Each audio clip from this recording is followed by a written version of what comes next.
Fala galera, aqui quem fala é o professor Felipe Carmelo e nós estamos iniciando mais um vídeo no canal.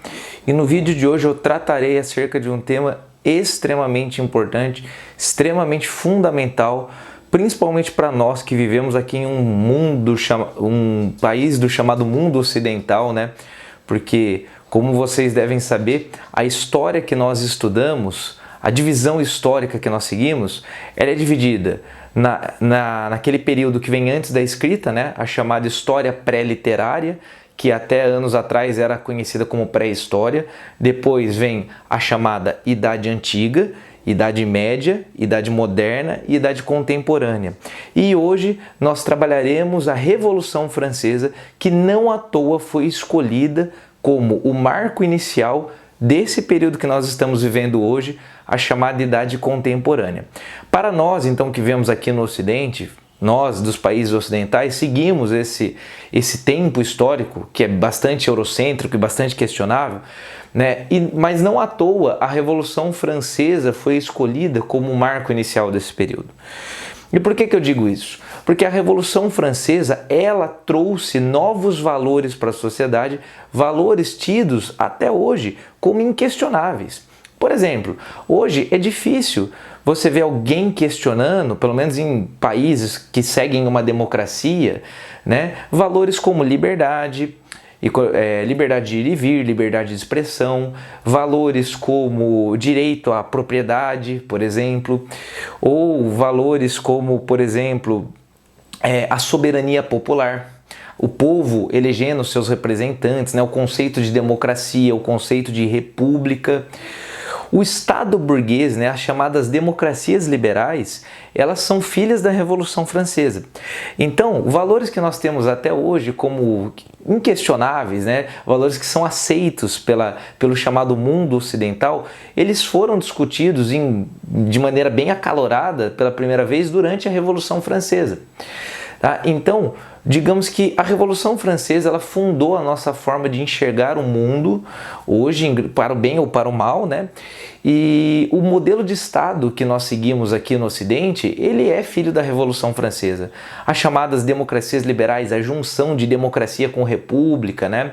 Claro que a democracia ela surge pela primeira vez lá na Grécia Antiga, em Atenas, mas o modelo democrático atual, a chamada democracia liberal burguesa, ela vem com a Revolução Francesa, que tem como base, né, foi um movimento que teve como base o chamado pensamento iluminista. Então tudo isso que eu disse para vocês aqui, direito à liberdade, igualdade, à fraternidade, né, a ideia de que todos somos o mesmo povo, todos somos cidadãos e temos os mesmos direitos e deveres, tudo isso vem com a Revolução Francesa. Inclusive o lema da Revolução Francesa foi liberdade, igualdade e fraternidade. Então, né, só com isso que eu acabei de citar aqui para vocês, poderia ficar falando aqui por um bom tempo, dá para se ter uma noção da importância desse processo histórico. Então vamos falar o que foi a Revolução Francesa, né, e as etapas dela, porque a Revolução Francesa ela vai ser dividida em 3 etapas. Tá? A etapa da Assembleia Nacional, a etapa da Convenção Nacional e a etapa do Diretório. Então, gente, a Revolução Francesa foi um processo histórico que durou 10 anos.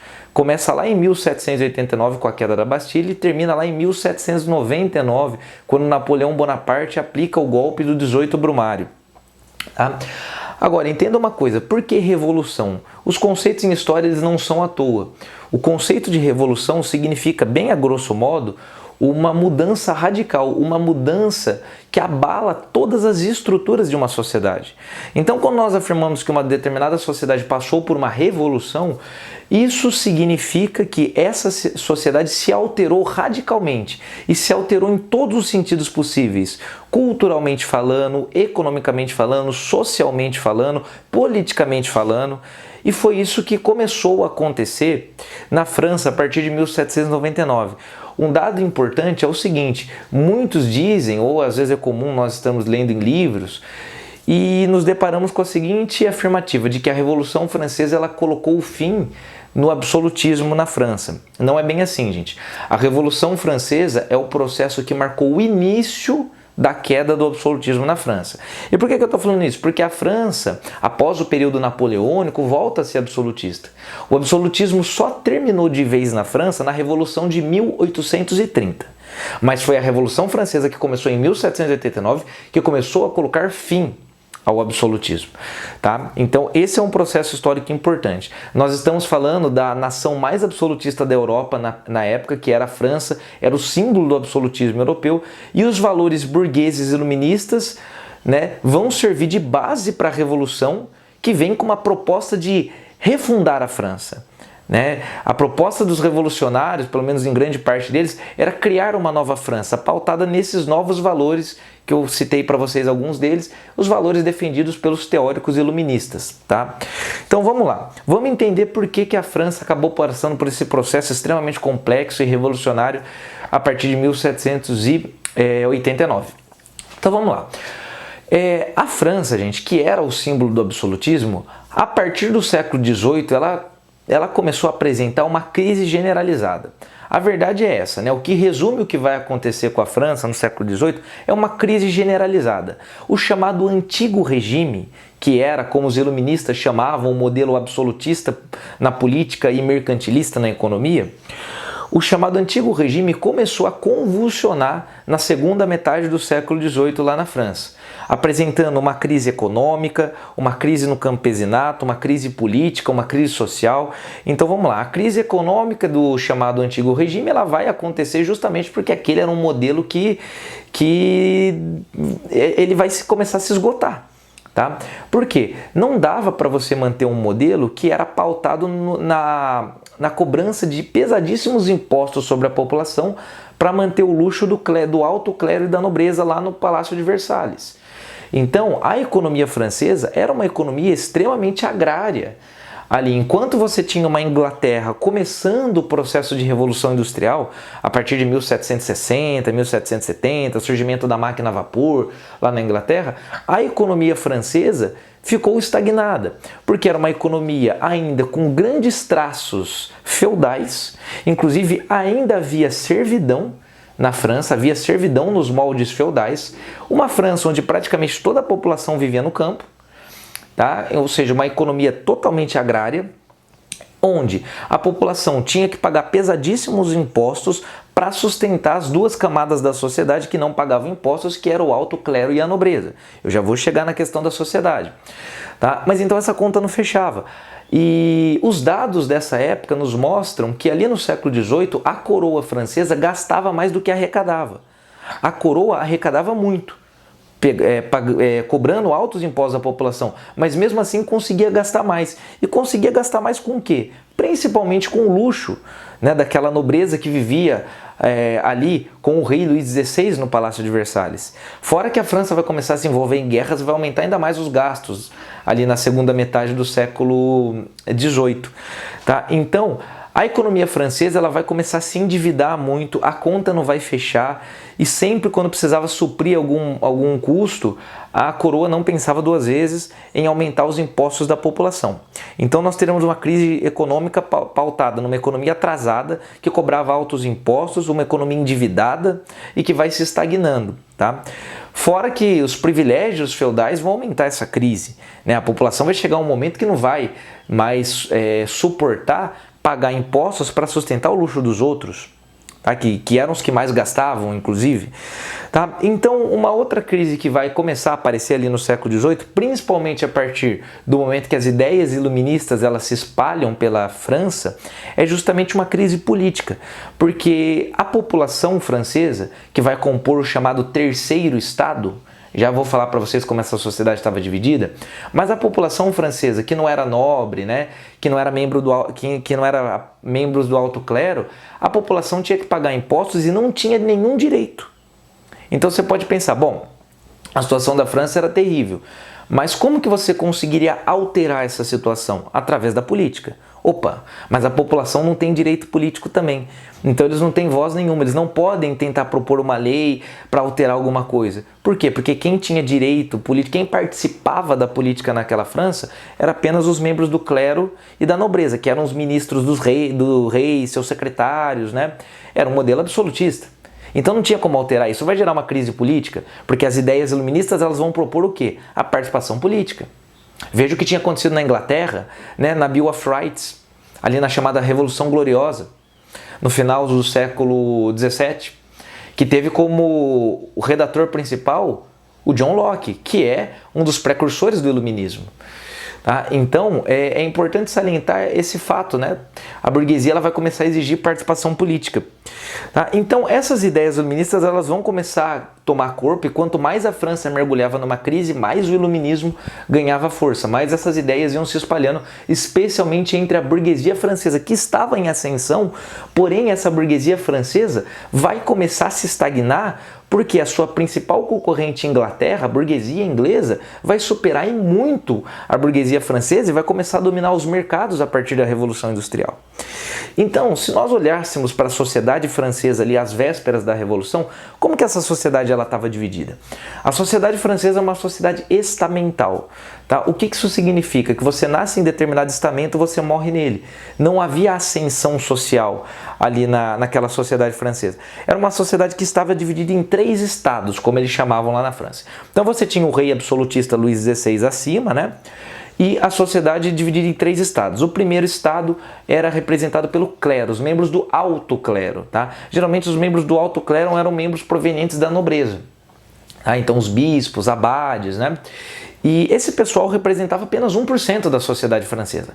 Numa sociedade ali de cerca de 25 milhões que a França tinha naquela época, essa população representava pouco mais do que 100 mil. Tá? Os membros do alto clero. Depois vinha o segundo estado, os representantes da nobreza. Claro que havia uma hierarquia entre o clero, havia uma hierarquia dentro da nobreza também, alta nobreza, baixa nobreza, né? E ali na nobreza, a nobreza representava cerca de 2% daquela sociedade. Compunha ali cerca de 400 mil pessoas a 500 mil pessoas só nessa camada.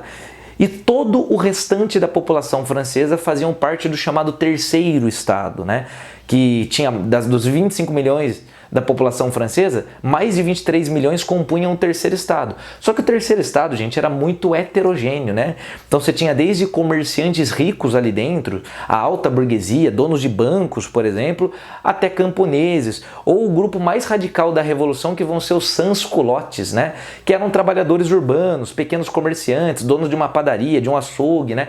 Que eram assim chamados sans-culottes porque não usavam culote. Culote era aquela espécie de meia calça, né? Aquela calça bem justa que a nobreza usava, muitas vezes a alta burguesia também usava, e era uma vestimenta cara, né? Então quem não tinha dinheiro para comprar esse culote era chamado de sans-culottes, que eram os 100 culottes, né?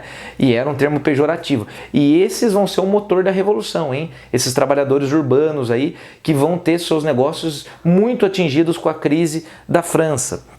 Então nós temos uma sociedade onde o terceiro estado paga impostos para sustentar o primeiro e o segundo. O terceiro estado é praticamente toda a população. Só que eles pagam impostos para bancar o primeiro e o segundo, que gastam horrores, né? Com o luxo, com os banquetes, as festas, os bailes no Palácio de Versalhes. Fora que a França vai começar a entrar em guerra, participar de alguns conflitos ali no século XVIII, que vai aumentar ainda mais os gastos, então vai aumentar essa crise, vai ficar terrível, né? Falando dessa crise, então, o que a França, né, que já estava com a sua economia atrasada e endividada, começa a fazer? No ano de 1756 começa a chamada Guerra dos 7 Anos entre França e Inglaterra. De 1756 até 1763, é uma tragédia essa guerra para a França, né? A França, que já estava com sua economia estagnada, atrasada, participa dessa guerra, gasta horrores nessa guerra contra a Inglaterra, perde inclusive colônias importantes como a Índia e o Canadá, tá? E aumenta ainda mais os gastos. O que eles fazem para conseguir manter? Aumenta impostos sobre o terceiro estado, né? Então, sempre que o estado francês aumentava os gastos, eles não pensavam 2 vezes antes de aumentar os impostos sobre o terceiro estado. E isso não parou por aí. A França saiu extremamente endividada da Guerra dos 7 Anos e se envolveu em um outro conflito. A independência das 13 colônias inglesas, né? Quando as 13 colônias inglesas iniciam seu processo de independência, em 1776, pedem ajuda à França. E a França, né, enxerga nisso uma grande oportunidade para prejudicar a sua arquirrival Inglaterra. Fora que a França não vai lutar de graça, ela vai lutar por terras também. Inclusive o território da Louisiana, né, vai ser cedido à França após ajuda aos Estados Unidos se tornarem independentes, né, as 13 colônias se tornarem os Estados Unidos. Mas a verdade é que a França gasta mais um monte também nesse conflito e a sua economia fica ainda mais endividada, ainda mais estagnada.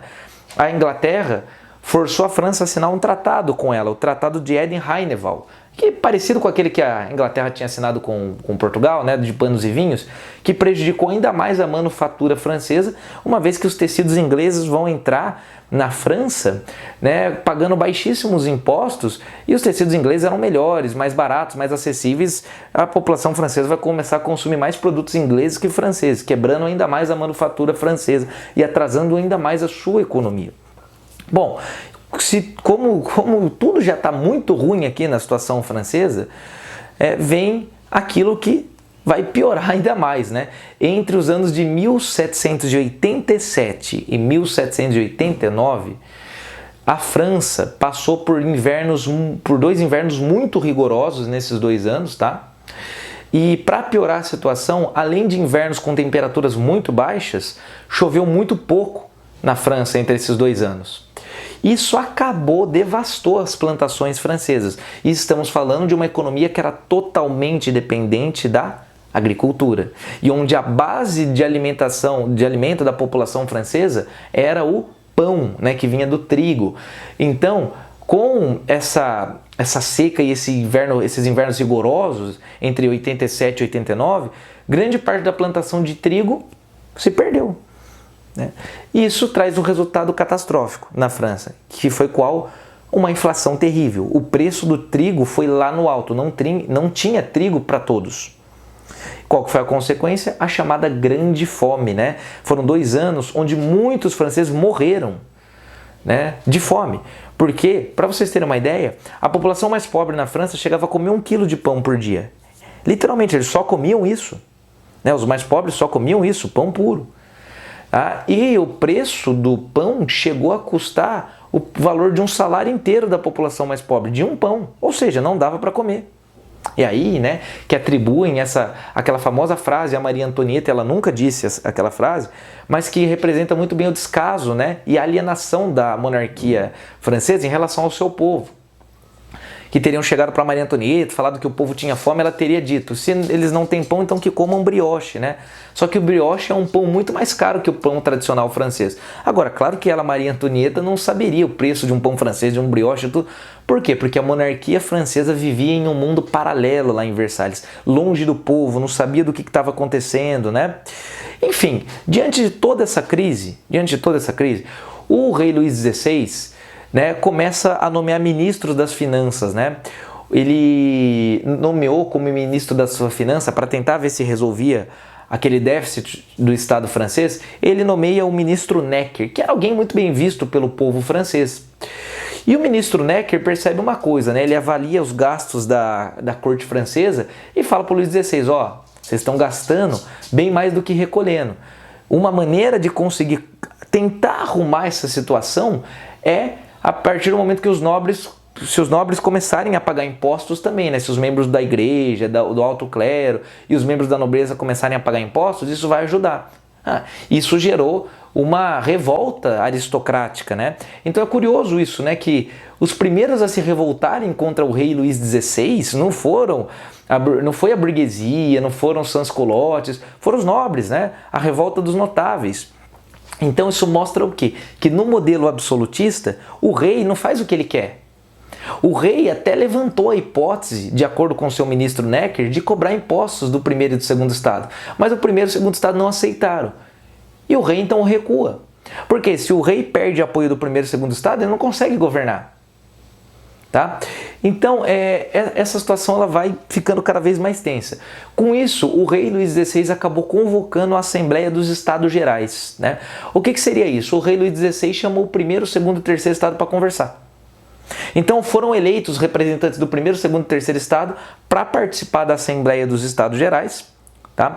O problema disso tudo é o seguinte, que dentro da Assembleia dos Estados Gerais, quando alguma proposta era levantada, cada estado tinha direito a um voto. Ou seja, o primeiro estado tinha direito a um voto, o segundo estado tinha direito ao voto e o terceiro estado tinha direito a um voto. Claro que nas votações, o que acabava acontecendo sempre? Primeiro e segundo estado votavam contra o terceiro. O terceiro estado, que representava o povo, não conseguia mudar nada. Então levantavam proposta, por exemplo, para cobrar impostos do primeiro e do segundo estado. O primeiro estado votava contra, o segundo estado votava contra, o terceiro votava a favor. ou seja, dava 2 contra 1. Né? Então, os Estados Gerais não resolveram nada. E o pessoal do terceiro estado começou a se revoltar. Começou a exigir ao rei Luís XVI que o voto fosse por cabeça e não por estado. Porque aí o terceiro estado teria chance de conseguir mudar alguma coisa. Só que aí o primeiro e o segundo estado reagiram. Não aceitaram. O rei Luís XVI ficou naquele meio, não sabia o que fazer, decidiu fechar a Assembleia dos Estados Gerais. Só que quando ele decide fechar isso no dia 20 de junho de 1789, o terceiro estado reage. Os representantes do terceiro estado reagem. Se trancam no jogo da pela, que é um jogo parecido com o tênis, era um jogo de raquete, né? Tinha um salão ali do jogo da pela dentro do Palácio de Versalhes, que era onde estava acontecendo a Assembleia dos Estados Gerais. Os membros do terceiro estado vão para dentro dessa sala, se trancam ali e fazem o juramento. Só sairemos daqui com a convocação de uma Assembleia Constituinte. Exigimos uma Constituição para a França. E nisso a população de Paris fica sabendo do que está acontecendo e começam as manifestações. O rei Luís XVI, meio sem saber o que fazer, concorda no primeiro momento, fala, não, beleza, né? Podem aí convocar uma Assembleia Constituinte, ou seja, vamos fazer uma Constituição para a França, mas ele jogou verde. Né? O terceiro estado formou no dia 9 de julho uma Assembleia Constituinte, Assembleia Nacional Constituinte, mas ao mesmo tempo o rei Luís XVI começou a convocar suas tropas para reprimir as manifestações e reprimir a Assembleia Constituinte. Por quê? Na verdade, ele não ia aceitar uma Constituição para a França porque uma Constituição limitaria seu poder. Tá? Quando ele começa a fazer isso, o ministro Necker pede demissão. Percebe que a situação está terrível, não vai mudar nada, pede demissão. No lugar do ministro Necker, o rei Luís XVI coloca um nobre, que vai falar o seguinte, ó, não precisa cobrar impostos do primeiro e do segundo estado não. Aí, gente, é a gota d'água. O que começa a acontecer? Com a repressão das tropas do rei e o ministro Necker pedindo demissão e o rei Luís XVI mostrando que nada iria mudar, a população francesa começa a pegar em armas e montar a sua milícia, começa a formar a Guarda Nacional, né, essa milícia burguesa. E aí vai começar a Revolução Francesa, porque essa milícia burguesa marcha até o Arsenal dos Inválidos, que era onde as tropas francesas guardavam as armas, né? Vão até o Arsenal dos Inválidos, pegam as armas e depois vão até a Bastilha, porque a Bastilha, né, aquela prisão gigantesca, parecia uma masmorra, né, que representava o poder do rei absolutista na França, porque era onde o rei mandava prender seus opositores políticos, só que o pessoal vai até lá justamente porque era na Bastilha que a pólvora era guardada. Eles guardavam separadamente, né, a arma e a pólvora. Então foram até o Arsenal dos Inválidos, pegaram as armas e agora marcham até a Bastilha. O governador da Bastilha até tentou evitar com que essa população entrasse ali, com que essa milícia entrasse, mas não conseguiu. Inclusive o governador da Bastilha acaba sendo morto nesse episódio, arrancam a cabeça do governador da Bastilha, colocam ela numa estaca e depois pegam a pólvora e saem às ruas com a cabeça dele. Esse episódio marca o início da Revolução Francesa, dia 14 de julho de 1789. A tomada da Bastilha marca o início do processo revolucionário. Tá? Então aí começava a Revolução Francesa. Bom, nessa primeira etapa da Revolução Francesa, nós temos a fase então da Assembleia Nacional, que vai de 1789 a 1792. E o que acontece nessa fase, né? Logo no início, na noite do dia 4 para o dia 5 de agosto de 1789, essa noite ficou conhecida como Noite do Grande Medo. Por quê?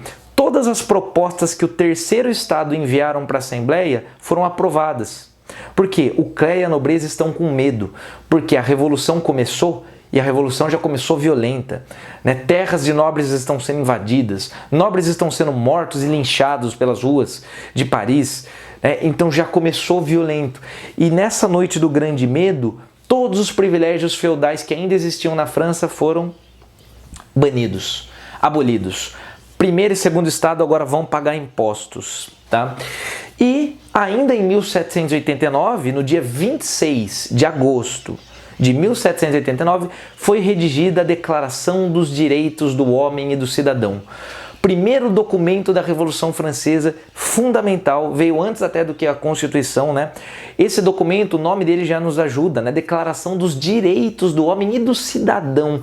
Ou seja, surge aqui a ideia de cidadania. Os franceses não seriam mais súditos do rei, e sim seriam cidadãos. Ou seja, eles decidiriam o futuro da França. Eles participariam, eles debateriam, né? Eles teriam direitos. Então esse documento é um documento de caráter iluminista, que traz a ideia de que todos nascem livres e iguais, como diria John Locke, né? Como disse John Locke, todos nascem livres e iguais. Tá? Ou seja, traz a ideia da igualdade jurídica, todos os cidadãos são iguais perante a lei. Não confundir essa igualdade com igualdade social, tá? Igualdade social é uma pauta do socialismo, aqui nem existe socialismo ainda. A igualdade da Revolução Francesa, a igualdade burguesa é igualdade jurídica, igualdade perante a lei. Tá? E esse documento já garante o Estado laico na França, a separação do Estado e da Igreja. E aí, em 1791, a primeira Constituição da França fica pronta. E o que ela traz de grande mudança, né? Ela mantém a monarquia, tá? Essa primeira Constituição francesa mantém a monarquia, porém uma monarquia constitucional, na qual o rei, Luís XVI, será apenas o poder executivo agora. Ou seja, aquela ideia do Montesquieu de tripartição dos poderes, executivo, legislativo e judiciário, é aplicada na França já nessa primeira Constituição. Tá? Então o rei Luís XVI agora, ele só executa a lei. Ele não pode mais fazer nada sem aprovação, né, do legislativo. Ele não julga mais ninguém. E, né, gente, claro que o rei Luís XVI não gostou nem um pouquinho disso que está acontecendo. Nem os membros da igreja, né? A igreja se tornou agora um funcionalismo público. Os membros da igreja agora podiam ser demitidos e nomeados pelo Estado francês. Tá? Então, além da igreja não ter atuação mais nenhuma dentro do Estado, eles podem ser demitidos a qualquer momento, né?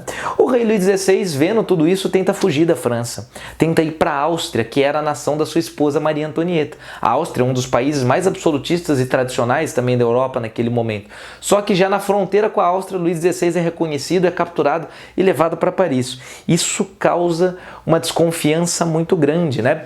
E aí, dentro da Assembleia, os debates começam a se tornar cada vez mais acalorados. Os debates entre principalmente dois grupos políticos. Aqueles que se sentavam à direita da Assembleia, os chamados girondinos, né, que eram os representantes da alta burguesia, banqueiros, grandes comerciantes, e que não queriam tantas mudanças assim, inclusive os girondinos eram maioria na Assembleia.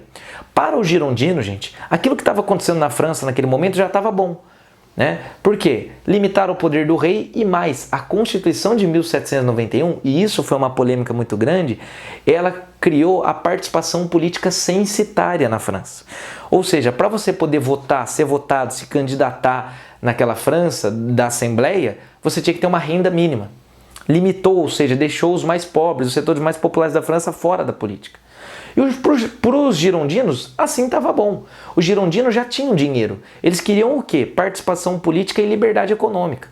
Agora, os jacobinos, que eram os setores mais radicais, aqueles que se sentavam à esquerda da Assembleia, né, a baixa e média burguesia, os sans-culottes, né, pequenos comerciantes, donos de pequenas vendas, os trabalhadores urbanos, né, mais radicais, esses queriam mais mudanças. Os jacobinos defendiam, por exemplo, a proclamação da República, eram contra a manutenção da monarquia, mesmo que constitucional. Os jacobinos defendiam que o voto deveria ser estendido a todos os homens, independente da renda.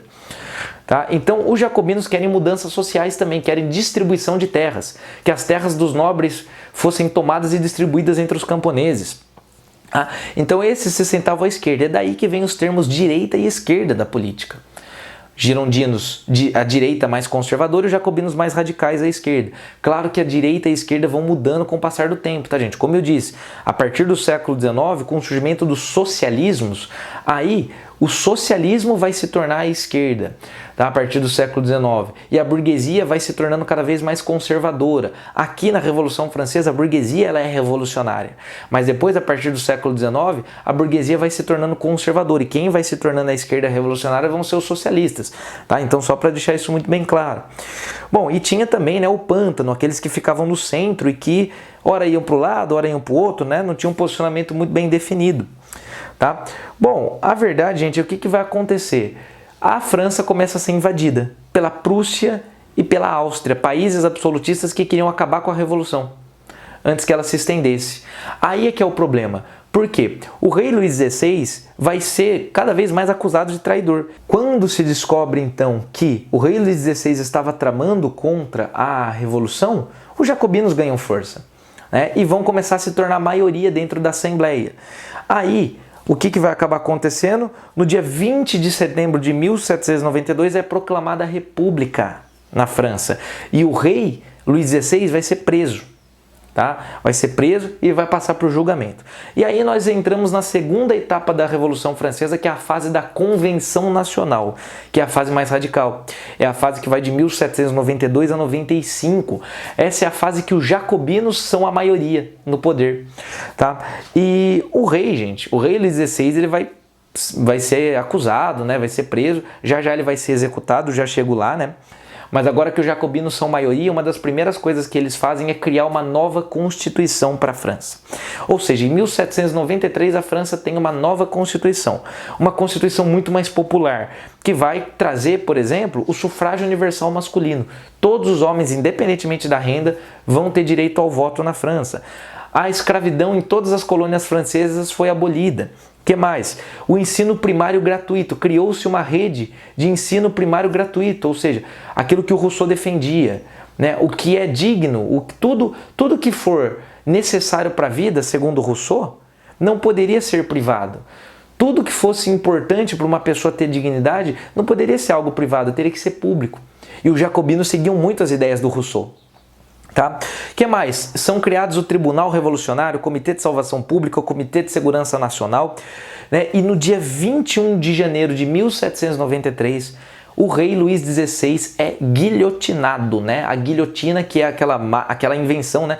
Para quem não sabe, a guilhotina foi uma invenção durante a Revolução Francesa por um médico, né? O chamado Doutor Guillotin, que vai criar essa máquina, né? E é curioso, gente, que a guilhotina, ela traz uma ideia, naquele contexto, né, de igualdade até na morte, né? Porque criou-se uma maneira de matar que a pessoa não passaria por sofrimento, como era no enforcamento, por exemplo. Então a lâmina cairia, cortaria a cabeça da pessoa, morreu na hora, acabou, né? Essa era a ideia. E a ideia é de que, independente se a pessoa fosse nobre, se fosse pobre, rica, todo mundo morreria da mesma forma, com a lâmina caindo na cabeça. Então traria a ideia aqui da igualdade, né? E é simbólico o rei Luís XVI acabar sendo assassinado, né? O rei da nação mais absolutista da Europa morrendo em praça pública, igual como todos os outros que estavam sendo mortos também estavam morrendo, né? Da mesma maneira, exatamente igual, tá? Só que aí a coisa começa a se radicalizar. Começa a se radicalizar muito. Inclusive, um dos líderes dos jacobinos, o Marat, né, é assassinado dentro da sua casa em 1793 por uma girondina.